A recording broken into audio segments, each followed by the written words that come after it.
Chez les particuliers, on réserve sur Internet, on arrive, on plante sa tente dans le jardin, le propriétaire a tout prévu pour vous accueillir. À peine d'Agenais dans le Lot-et-Garonne, Erwan Vrem et Christelle Arfeld. Il y a encore 24 heures, elles ne se connaissaient absolument pas. Mais Agathe et Élise, vacancières de Picardie, ont décidé de venir camper de nuit chez Victoria, sur son terrain.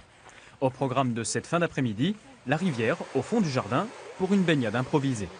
Victoria est très sympathique, elle nous a très bien accueillis. Victoria, une Britannique installée dans le Lot-et-Garonne, a voulu faire partager à ses hôtes d'un jour les petits trésors cachés de sa propriété. Et ce soir, c'est dans son jardin que les deux jeunes femmes vont pouvoir dormir, loin de la foule des campings classiques.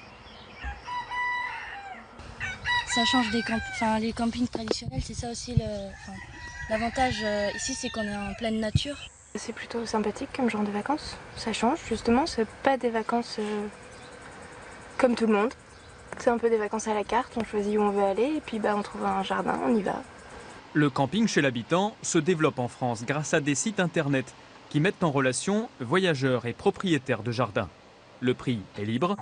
Ici, les deux campeuses ont déboursé 10 € par nuit et peuvent utiliser une cuisine et des sanitaires de la propriétaire.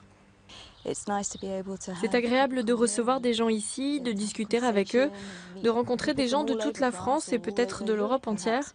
C'est la première raison pour laquelle je fais ça. Avantage de la formule, elle permet de nouer des relations privilégiées pour presque se sentir comme en famille.